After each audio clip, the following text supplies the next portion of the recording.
जी माँ जी। अगर ओढ़ने के लिए कपड़ा कम पड़ गया हो तो मैं मंगा दूं तुम्हारे लिए। क्यों माँ जी? तुम क्या अपने घर में 1 मीटर का घूंघट लिए घूम रही हो?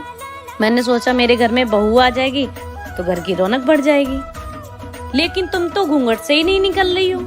वो माँ जी, मेरी मम्मी ने कहा था कि ससुराल में घूंघट डाल के ही घूमना। तुम्हारी माँ ने कुछ सोच के ही बोला होगा, लेकिन हमारे घर में ये घूंघट उंगट नहीं चलता।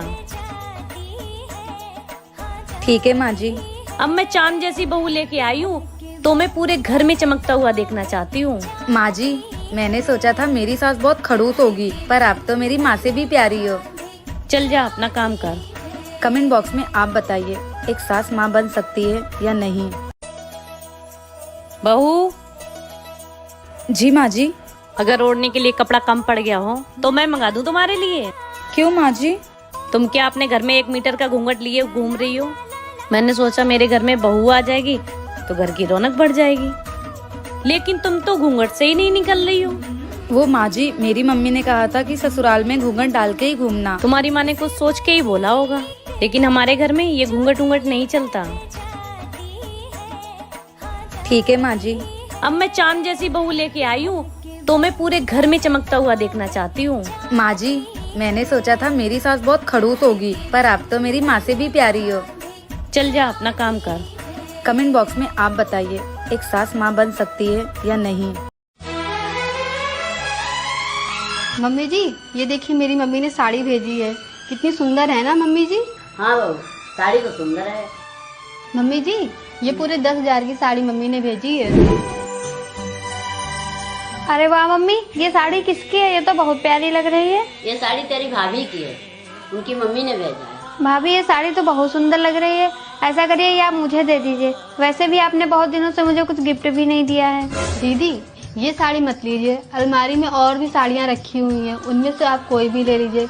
ये साड़ी मेरे दिल के बहुत करीब है। भाभी, अगर मैं लूंगी तो यही साड़ी लूंगी, मुझे अलमारी वाली नहीं चाहिए। इतनी कंजूसी भी मत किया करिए।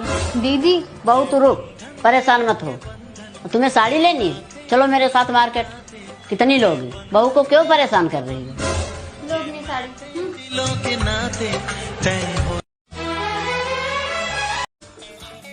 कल मम्मी पापा आ रहे तो कुछ दिन के लिए मेरे से डर के रह लेना। मेरे से नहीं होगा।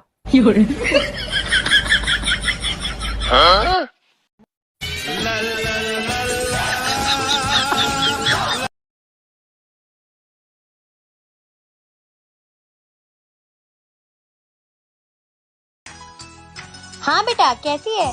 चल ठीक है, बाद में कॉल करती हूँ तुझे। वो माँ जी, मुझे आपसे कुछ जरूरी बात करनी थी। देख, अभी वैसे ही मेरा मूड खराब है, तू मत खराब कर। लेकिन माँ जी जरूरी। मना किया ना तुझे, चल जा यहाँ से।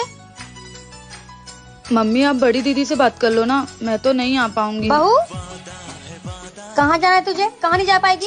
माँ जी, वो मेरे पापा की तबीयत खराब है, तो मम्मी कह रही थी कि वो हॉस्पिटल में ही दिन भर रहती हैं, घर का काम नहीं हो पाता है, तो कह रही थी कि मैं 10 दिन के लिए आ जाऊँ। तो तूने ये बात मुझे पहले क्यों नहीं बताई? माँ जी, बताने की तो बहुत कोशिश की, पर आपने मेरी सुनी ही नहीं। अरे तो ठीक से बोलना चाहिए ना, बात करनी ये क्या लगा रखी थी? माँ जी, आप उसके आगे बोलने ही नहीं दे रही थी। चुप कर तू। अगर जाना है तुझे तो जा जाके पैकिंग कर। हाँ क्या माँ जी, सच में? अगर मेरे सामने ज्यादा एक्टिंग करेगी ना तो मना कर दूंगी फिर। थैंक यू माँ जी, मुझे तो लगा था आप मुझे नहीं जाने देंगी, आप बहुत गुस्से वाली छोड़, हैं। मुझे मुझे पसंद नहीं है। अगर ससुराल में माँ जैसी सास मिल जाए तो ससुराल भी मायका जैसा लगता। सुनो, मेरा भाई थोड़ा लेट आएगा तो उसका इंतजार करना, सो मत जाना। पर दीदी, रात के 11 बज गए, मुझे भूख लगी है। भूख लगी है? आपको आपके मम्मी ने सिखा के नहीं भेजा है क्या कि नई नवेली दुल्हन पति के खाना खाने के बाद ही खाना खा सकती है? पर दीदी, वो पता नहीं कब तक के आएंगे, तब तक के मैं भूखी रहूंगी क्या? हाँ, तो रहना ही पड़ेगा। जब हमारी शादी हुई थी ना तो हम भी ऐसे ही भूखे रहते थे। ठीक है दीदी, तब तक के मैं आराम कर लेती, जब तक के वो नहीं आते। आराम नहीं करना है, मेरे भाई का इंतजार करना है जब तक वो नहीं आ जाता। जी दीदी। पता नहीं क्या रिवाज है ये, पता नहीं कब आएंगे वो। एक तो भूख लगी है, ऊपर से नींद भी इतनी आ रही है। क्या शादी के बाद भूखे प्यासे भी रहना पड़ता है? ये कैसा जुर्म है बहुओं पर? ऐसे रीति रिवाज के चक्कर में ना जाने कितनी रात बहुएं भूखे पेट सो जाती हैं। सुनो, मेरा भाई थोड़ा लेट आएगा।